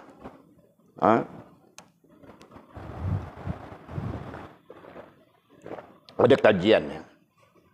Ada kajian yang topik kajiannya adalah freedom concept. Konsep kebebasan. Ya, mereka membincang, mereka mengkaji tentang konsep kebebasan. Yang sebenarnya konsep kebebasan apabila mereka membuat dapatannya, konsep kebebasan hanya berlaku apabila seseorang itu bergantung dengan Tuhan, berpegang dengan Tuhan. Mereka tidak menyebut Allah, mereka menyebut Tuhan. Karena yang mengkajinya itu orang putih. Ya. Nah, yang bergantung dengan Tuhan, nah itu dia akan mencapai kebebasan. Adapun selama mana mereka tidak bergantung dengan Tuhan, nah mereka bergantung dengan makhluk, benda, hal dan perkara, mereka tidak akan ada kebebasan, tidak akan merasa kebebasan, ya, sentiasa merasa terikat dan sebagainya. Paham tak? Nah, itu orang putih. Siapa orang putih itu? Jung, Carl J. Jung, dan semua yang bermazhab dengan alirannya kemudian, nah mereka sepakat dengan betul. Sebab itu Jung lebih cenderung kepada agama. Ini bapa psikologi barat ya. Orang-orang psikologi barat, orang Jerman dia. Dia lebih mendekati agama karena dia cuba untuk untuk kompromi agama dengan psikologi. Dan dia mengatakan psikologi adalah agama, agama adalah psikologi. Nah, dalam arti kata yang mudah, oleh karena mereka tidak Islam, ya. Nah, mereka mengatakan bahawa tidak ada kebebasan melainkan kita terikat dengan Tuhan. Apabila kita tidak terikat dengan Tuhan, nah di sanalah kita terikat dengan makhluk, benda, hal dan perkara. Itulah yang menyebabkan kita tidak bebas. Berarti terbelenggu, berarti terkongkong. Nah, itu maksudnya. Paham tak? Okey, jadi siapa yang nanti dengan telah diangkatnya hijab itu dari hatinya, maka akan terlepaslah ia si mukmin yang arif. Campur ya, mukmin yang arif ya. daripada kongkongan makhluk. Ya, daripada kongkongan belenggu makhluk. Apa lagi? Daripada dorongan hawa dan nafsu. Nah, akan terbebas juga dia daripada dorongan hawa dan nafsu. Dorongan ambil saja motivasi, boleh juga kan? Dorongan motivasi hawa dan nafsu. Nah, selalunya hawa dan nafsu menjadi motivator kita, tahu tak? Ya. Hawa nafsu itu selalu menjadi motivator.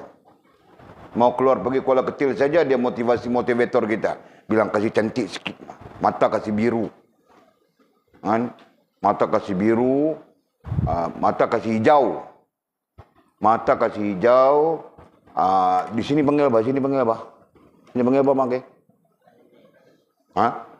Kau jangan ajar aku yang bukan-bukan makil. Aku tidak tahu itu. Panggil apa itu? Sini panggil apa? Eyeshadow. Ini eyeshadow. Ha? Panggil apa? Di sini biru. Nah, aku tidak tahu panggil apa. Di sini biru.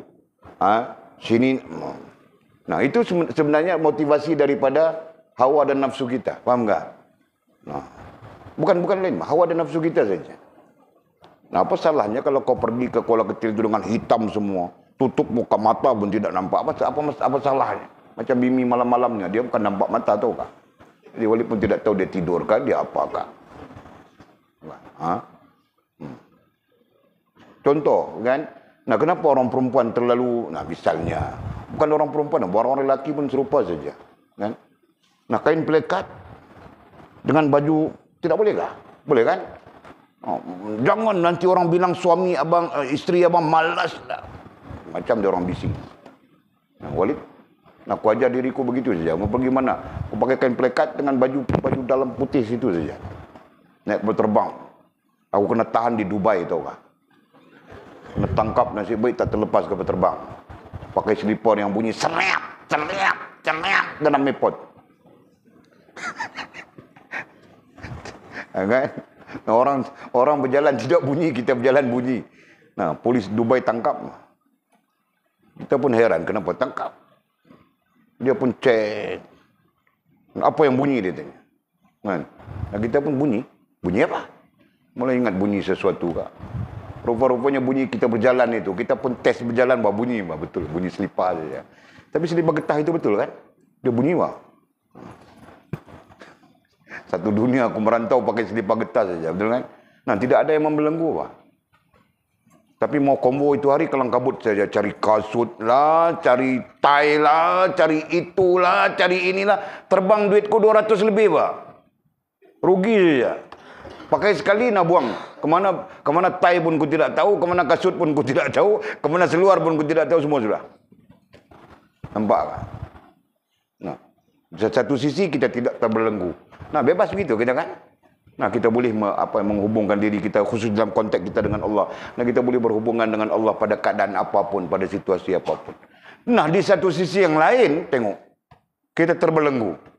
Padahal itu bukan kita, bah. Walid bukan itu. Kalau kau tengok Walid dengan tie, kau tengok Walid dengan blazer, kau tengok Walid dengan orang panggil apa? Pakaian begitu panggil apa? Casual. Bukan casual itu kan? Ha? Formal. Nah, itu bukan Walid. Apalagi kau tengok kopiah hitam yang 6 inci. Aku ada 6 inci itu tinggi itu.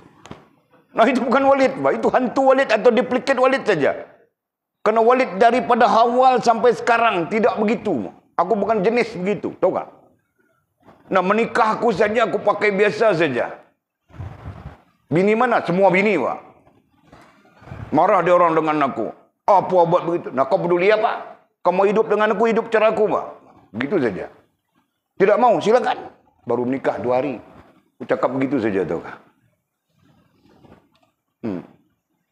Nah, itu bukan Walid, Pak. Nah, jadi sebab itu bukan mau menceritakan itu. Yang Walid mau ceritakan, beza kita terbelenggu dengan tidak. Beza kita terkungkung dengan tidak. Nah itu, paham tak? Nah, apa masalah mau naik ke atas pentas itu, mau terima segulung. Yang diterima bukan ijazah, yang terima kosong saja kan? Itu gimmick saja. Kosong saja. Nah, apa? Nah, terpaksa berhabis duit 200. 200 ke apa? Ya, 200 mana? Kan? Seluar RM70. Tali pinggang RM15 yang amai pegang perut tu. RM15. Kasut. Token, baju lagi baru. 200 lebih juga kita habis. Nah. Nampak? Masya Allah. Apa salahnya kita nak menerima itu, kita pakai kain plekat saja. Ikut kita punya culture. Kalau culture kita di sini, budaya kita di pondok kita ini, pakai kain plekat, pakai baju ni. Apa masalah? Tidak masalah bukan? Kita nak menghadap raja begitu, begini, nampak? Ini yang mengongkong kita, tahukah? Dan menjadikan kita payah. Justru yang namanya kongkongan, yang namanya belenggu menjadikan kita payah, betul kan? Jadi kau mau menikah nanti jangan isteri-isterimu membelenggumu, mengongkongmu. Enggak, paham enggak? Nah, kalau dia belenggu kau, dia mengongkong kau, nah itu akan menyebabkan kau payah. Abang, kau ada di mana? 5 minit kemudian, bang, kau ada di mana? Nah, mati kau macam itu, tahu kah? Semua, aku sedang berak, aku sedang kencing. Sampai-sampai mau kasih dia, aku mau dengar, betul kah kau kencing? Mampus kau, tahu kah? Nah, ada perempuan yang begitu, jangan main-main, tahu kah? Jadi paham kita sudah. Okey, sama kita dorongan hawa nafsu. Nah, kita sebut tadi dorongan hawa nafsu kita sedang bercakap kan. Nah, dorongan hawa nafsu berarti hawa nafsu sering menjadi motivasi. Ya. Jadi apa-apa pun ikut hawa nafsu. Mau naik motor daripada pondok sana ke pondok sini saja, bukan jauh. Ya. Dia mau wai suku juga. Kenapa? Karena nafsu mendorongnya. Ya, nafsu mendorongnya. Wai suku baru bagus, awek keliling tengok baru Jadi karena itu dia tidak mau kris dia tidak mau. Dia mau wai suku juga. Contoh, tidak ada kena mengenai yang hidup maupun yang telah mati. Nah, begitu, bah. Dia mau begitu, dia mau begini. Yang mana didorong oleh nafsunya. Faham tak?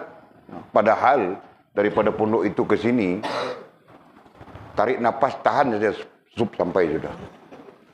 Kan, mau wai suku buat apa? Keris pun tidak perlu, betul kan? Nah, itu contoh, okey? Jadi banyak kita terdorong oleh hawa nafsu. Banyak yang menjadi motivasi kita terhadap sesuatu adalah hawa nafsu kita. Mau kereta kah, mau motor kah, mau bini pun terdorong hawa nafsu juga, kan? Mau cantik saja, mau begitu, mau begini, mau mulutnya macam tikus. Adakah orang perempuan mulutnya macam tikus? Ada, Pak. Cuma boleh nasihat, kalau mulut macam tikus, dia tidak banyak cakap. Tapi dia sakit, dia gigit kau sakit. Tahu kan? Tikus. Okey, Pak. Jadi kita perlu belajar itu. Jangan lingkungan hidup kita, persekitaran kita, ya, lingkungan hidup kita secara umum didorong, dimotivasikan oleh hawa nafsu kita. Karena hawa nafsu itu pada apapun keadaan ia mengajak kita kepada kejahatan. Nah, itu pertama ya. Nah, pada sisi lain hawa nafsu itu akan memberi implikasi buruk kepada kita. Ya, tetap memberi implikasi buruk. Nah, sebagai contoh, kau mau kereta yang begini, padahal kau pun tidak mempunyai keupayaan. Ya. Nah, ketika dia mendorong kau, dia memberitahu kau akan ada pendapatan begitu, kau akan buat projek begini, kau akan dapat begini, kau begini. Jadi kau terus-terus rajin saja. Semua bagus saja. Nah, ketika kau mula sangkut, terikat dengan dia, nah lepas itu mula kalang kabut sudah. Bulan pertama kau masih mampu bayar, kau ada stok. Bulan kedua pun kau masih mampu lagi. Bulan ketiga pun masih okey lah. Tapi teruk sikit rasa. Kan? Nah, bulan keempat kau mula berak keluar air. Kan? Nah, betul bang? Bulan kelima bukan keluar air lagi, kapur yang keluar. Ataukah? Nah, itu contoh ya. Nah, kenapa jadi begitu? Kerana kita melakukan sesuatu dengan dorongan motivasi daripada hawa nafsu kita. Bukan daripada ilmu yang benar. Ya, nah di situ akan menjadikan kita payah. Nah, mungkin terkait dengan kita sebutkan tadi, kongkongan, belenggu dan sebagainya. Jadi kesimpulannya rusak. Ya, berapa banyak orang yang rusak kemudian. Ya, banyak. Walid jumpa dengan kawan-kawan yang tahun bila ya? Kita ada satu kemelesetan ekonomi. 1997 sekali. Lepas tu 2018 ke 2016 ke 18 ke sekali. Ada sedikit kemerosotan ekonomi. Jadi kereta tak boleh bayar. Kereta kena tarik macam-macam. Walid berjumpa dengan orang macam itu banyak. Kereta tak boleh bayar, kena tarik. Nak pinjam Walid duit sikit untuk cover kereta. Nah, pinjam terus sampai sekarang. Walid pun kena tarik juga. Kan? Tapi Walid, alhamdulillah, Allah SWT bagi tidak susah. Bukan tidak susah dalam arti kata hidup ya. Hidup tetap susah dari dulu sampai sekarang, susah saja. Tidak pernah senang pun. Kan? Tapi dalam arti kata yang kita tidak semak kan, kita tidak serabut seperti orang-orang itu serabut. Siapa mau tarik kereta kita? Nah, ada apa kereta Proton sebiji, tayar pamcat sebelah, pintu berlubang. Siapa mau tarik? Kalau dia mau tarik, datang mau tarik, aku bagi free, saya ambil lah. Kan? Nah, itu kereta-kereta yang ada pada kita. Jadi siapa mau tarik? Persoalannya, kereta kita tidak bagus ke bagus? Kalau mau pergi Kuala Lumpur, tidak ada masalah. Johor Bahru, tidak ada masalah. Sampai Australia boleh pergi, Pak. Australia. Terus ikut laut saja. Coba. Nah. Jadi apa masalahnya kereta kita? Biar buruk misalnya kan? Nah, begitu. Okey. Mudah-mudahan hawa nafsu tidak menjadi apa ya? Tidak mempengaruhi kita, mendorong kita dalam semua hal. Ya. Kerana apa? Karena apapun yang didorong, apapun yang berlaku, kemudiannya adalah implikasi buruk. Kemudiannya. Ya kan? Nah, tadi Walid mau cerita tentang implikasi buruk tadilah. Yang beli kereta besar-besar begitu begini, tidak mengukur badan sendiri. Nah, kemudian sampai satu masa, itu jam, ini jam, itu jam, ini jam. Nah, tidak boleh selesai. Kereta kena tarik dan sebagainya. Begitu. Okey. Serta pengaruh syaitan katanya. Ya. Serta pengaruh syaitan. Bukan pengaruh syaitan pada sini, pengaruh iblis. Ya, pengaruh iblis yang menjadikan personality, kepribadian kita dengan syaitan. Nah, begitu. Kalau ikut teksnya adalah iblis. Teks asal. Ya. Wal hawa wal iblisa. Namanya kan? Serta pengaruh syaitan. Nah, selepas pengaruh iblis menjadikan karakter kita sebagai syaitan sudah. Ya. Nah, karakter kita semua jadi syaitan saja. Cara berfikir kita syaitan, cara perasaan kita syaitan, tingkah laku juga syaitan, kan? Semua jadi syaitan saja. Jadi syaitan bisu pun ada, syaitan pekak pun ada, macam-macam syaitan kita jadi intinya. Kan? Syaitan rap ada, syaitan rock ada, macam-macam syaitan, ya kan? Semua itu pengaruh daripada iblis. Ya? Karena iblis itu mereka meniupkan was-was dalam diri manusia. Was-was itu apa maknanya? Was-was itu antara maknanya ialah hilang keyakinan. Antara makna was-was adalah hilang keyakinan. Mereka meniupkan supaya kita hilang keyakinan. Nah, hilang keyakinan dengan Allah, hilang keyakinan dengan agama, hilang keyakinan dengan syariat, gitu kan? Menjadikan kita tidak yakin dengan Allah, tidak yakin dengan agama. Nah, ketika melaksanakan perintah pun jadi adat saja, bukan mengikut syariat, gitu kan? Nah. Jadi katanya pengaruh syaitan yang terkutuk. Terbebas juga kita daripada pengaruh syaitan yang terkutuk. Nah, kita baca dalam satu ayat.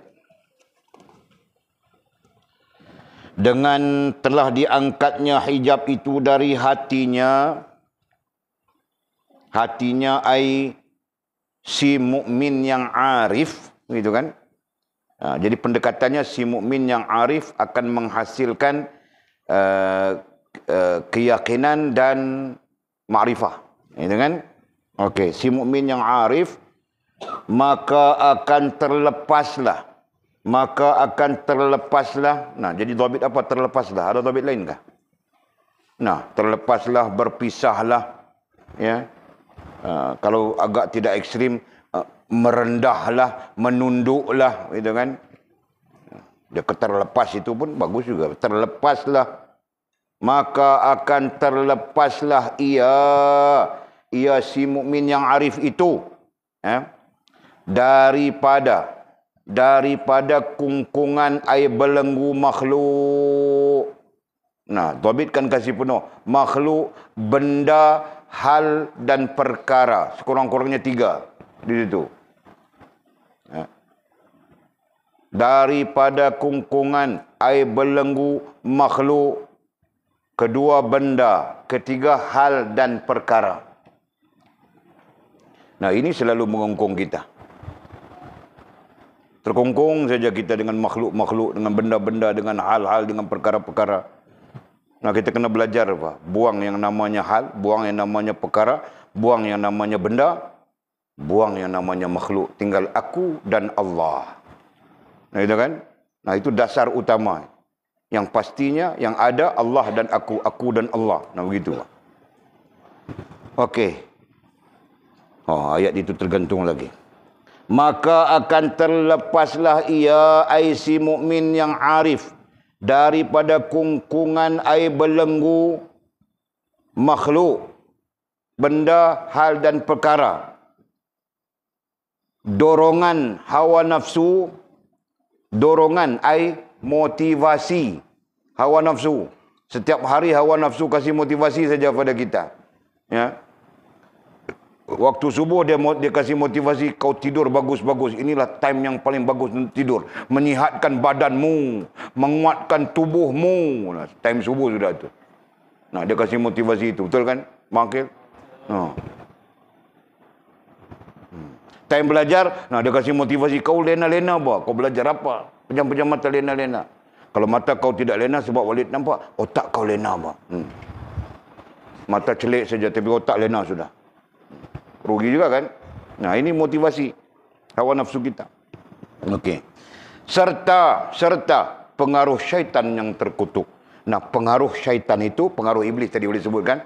Nah, lebih kepada kepribadian, lebih kepada sikap, perangai dan tingkah laku, ya. Jadi bila disebut pengaruh iblis atau syaitan yang terkutuk, nah, terbebas kita, sikap kita terbebas, sikap, perangai dan tingkah laku kita terbebas daripada mengikut iblis, ya, terbebas daripada perangai syaitan. Nah, itu pun penting juga kan, Wakil. Nah, sikap kita sikap mukmin, perangai kita perangai si mukmin, tingkah laku kita tingkah laku si mukmin, bagus kan? Nah, sikap kita saja iblis sudah. Macam mana itu? Perangai kita, perangai pun iblis juga, Pak. Allah, Masya Allah. Tingkah lakunya wali. Nah, kalau begitu, itu wali iblis, Pak. Bukan wali Allah. Itu wali syaitan, tahu tak? Ada wali syaitan, Pak. Ada perbincangan tentang wali syaitan. Nah, wali Allah bukan begitu. Jelas ya? Jadi kita perlu membebaskan sikap kita, perangai kita, tingkah laku kita. Pada keseluruhannya dipanggil personality, dipanggil kepribadian, ya. Nah, perlu merubah itu kepada kepribadian, kepada personality mukmin yang arif. Kita sebut sudah tadi. Mudah-mudahan kita selamat, ya, di dunia, kita selamat di akhirat. Lebih-lebih lagi kita berada di depan Allah Subhanahu wa taala, hari yang mana tidak ada manfaat segala anak pinak dan harta benda kita, melainkan kita datang kepada Allah dengan hati yang sangat berhubungan dengan Allah Subhanahu wa taala, ya. Wallahu a'lamu bishawabi. Atau kama qala, kita berhenti di situ. Yang kita akan sambung kemudian. Wallahu a'lam.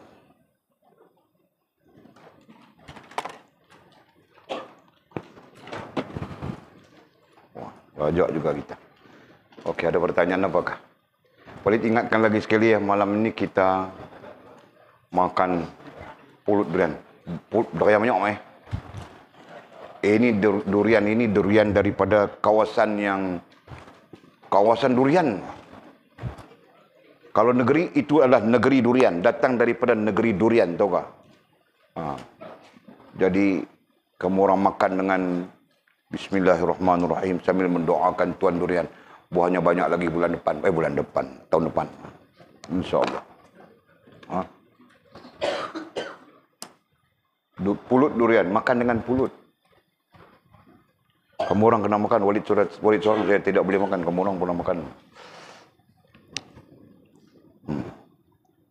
Nah, ada pertanyaan kah?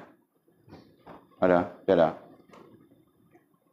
Bismillahirrahmanirrahim. Alhamdulillahirabbil alamin wassalatu wassalamu ala asyrafil mursalin sayyidina wa maulana Muhammad wa ala alihi wa sahbihi ajma'in. Allahumma iftah lana futuhal 'arifin warzuqna fahman nabiyyin waj'alna min ibadikas salihin. Allahumma ihdina as-siratikal mustaqim siratal ladzina an'ama Allah minan nabiyyin was-siddiqin wasyuhada'i was-salihin. Allahumma rabbana iftah bainana wa bain qaumina bil haqq wa anta khairul fatihin. Allahumma a'inna ala dhikrika wa syukrika wa husna ibadatik. Allahumma faqihna fid din wa 'allimna at-ta'wil. Allahumma faqihna fid din wa 'allimna at-ta'wil. Allahumma faqihna fid din wa 'allimna at-ta'wil. Wa sallallahu ala sayyidina Muhammadin wa ala alihi wa sahbihi wa baraka wa sallam. Alhamdulillahi rabbil alamin. Taqabbalallahu minna wa minkum. Aqimis salah.